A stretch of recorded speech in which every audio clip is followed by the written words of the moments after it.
वित्त मंत्री निर्मला सीतारमण अपने कार्यकाल का 5वां बजट पेश करने वाली है। तो वकील, आपको बता दें कि मोदी कार्यकाल, अगर मोदी गवर्नमेंट का जिक्र किया जाए तो दूसरे कार्यकाल का यह अंतिम पूर्ण बजट है जो आज पेश होने जा रहा है। 5वीं बार निर्मला सीतारमण आज बजट पेश करने वाली है। 11 बजे लोकसभा में यह बजट पेश होगा। मोदी सरकार के दूसरे कार्यकाल का यह अंतिम पूर्ण बजट आज पेश होने जा रहा है। सुबह 9:30 बजे इस बजट को पेश करने के पहले सुबह 9:30 बजे वित्त मंत्रालय जाएंगी वित्त मंत्री निर्मला सीतारमण और मंत्रालय से ही कैबिनेट की बैठक के लिए वे रवाना होने वाली हैं। मीटिंग में औपचारिक रूप से बजट को मंजूरी मिलने वाली है। तो आज देश का आम बजट पेश होने वाला है। इस आम बजट से सभी को उम्मीदें हैं और देश भर की निगाहें, दुनिया भर की निगाहें इस बजट पर टिकी हुई हैं।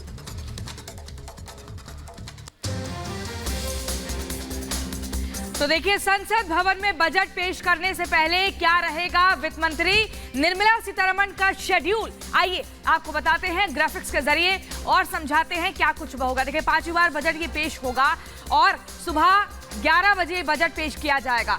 सुबह 9:30 बजे घर से निकलेंगी वित्त मंत्री निर्मला सीतारमण। घर से नॉर्थ ब्लॉक जाएंगी निर्मला सीतारमण। राष्ट्रपति से बजट की औपचारिक मंजूरी ली जाएगी बजट डॉक्यूमेंट के साथ।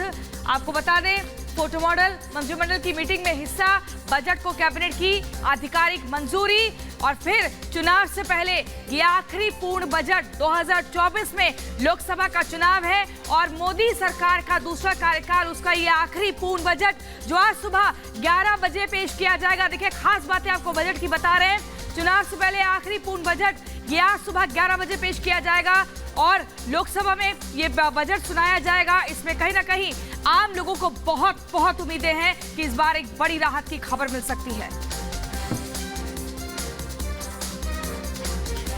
तो आज वित्त मंत्री निर्मला सीतारमण देश का बजट पेश करेंगी। मोदी सरकार के दूसरे कार्यकाल का यह अंतिम पूर्ण बजट होगा। ऐसे में लोगों को सरकार से बड़ी उम्मीदें हैं और इन उम्मीदों को पूरा करना सरकार के लिए चुनौती भी। लेकिन जब वित्त मंत्री का पिटारा खुलेगा तो क्या निकलेगा, इसके संकेत आर्थिक सर्वे से ही मिलते हुए दिखाई देते हैं। ये रिपोर्ट देखिए।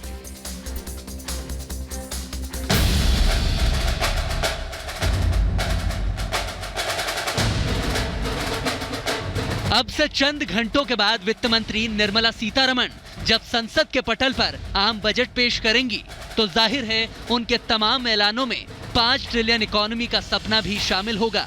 साथ ही देश के हर वर्ग के करोड़ों लोगों की उम्मीदें पूरी करने की भी चुनौती होगी और देश को विकास के पथ पर तेजी से आगे बढ़ाने का भी मौका होगा। लेकिन इससे पहले वित्त मंत्री ने संसद के पटल पर जो आर्थिक सर्वेक्षण पेश किया उसमें अर्थव्यवस्था की खुशनुमा तस्वीर निकलकर सामने आई। वैश्विक मंदी की आहट के बीच आर्थिक सर्वे में आशा की झलक नजर आ रही है। ऐसे में आर्थिक सर्वे से बजट को लेकर हर वर्ग की उम्मीदें बढ़ गई हैं और इन उम्मीदों को पूरा करना वित्त मंत्री निर्मला सीतारमण के लिए बड़ी चुनौती होगी। चुनौती इसलिए भी होगी क्योंकि अगले साल यानी कि साल 2024 में लोकसभा चुनाव होने हैं और आम चुनाव से पहले मोदी सरकार के दूसरे कार्यकाल का यह आखिरी पूर्ण बजट है। इसलिए चुनावों को ध्यान में रखते हुए भी बजट में सरकार की कोशिश होगी कि कल्याणकारी योजनाओं का फंड बढ़ाया जाए। नई स्कीमों के ऐलान से इसे लोक लुभावन बनाने की भी कोशिशें होगी। जब बजट आएगा तब कमेंट देंगे। वैसे मैं इतना ही कहना चाहता हूं इसमें कि हमारी सरकार ने अभी तक जितने बजट दिए हैं 2014 से लेकर पिछले साल तक के, आप देख लीजिए, जनहित को मध्य नज़र रखते हुए दिए हैं। और आज तो IMF की रिपोर्ट बहुत अच्छी आई है, आपने देख लिया होगा, सुन लिया होगा। आज IMF ने भी हमारे बारे में तारीफ़ करी है, हम किस तरह से हमारा GDP आगे बढ़ रहा है और किस तरह से महंगाई कम हो रही है।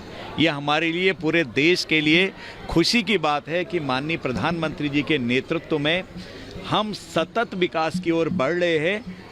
इंटरनेशनल जो संस्था आर्थिक मामलों की है उसने आज हमारे कामों पर, प्रधानमंत्री जी के कामों पर, उनके विजन पर एक ठप्पा लगा दिया है। कृषि तो मोदी सरकार की प्राथमिकता थी, है और रहेगी।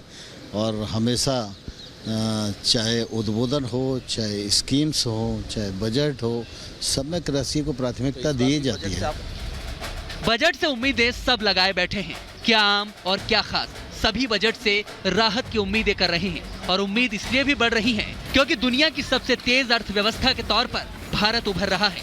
जीडीपी पर आईएमएफ की रिपोर्ट के मुताबिक साल 2023 में भारत की जीडीपी 6.1, अमेरिका की GDP 1.4%, Germany 0.1%, France 0.7%, Italy 0.6%, Japan 1.8%, Britain 0.6%, चीन 5.2%, रूस 0.3% और ब्राजील की जीडीपी 1.2% रहेगी।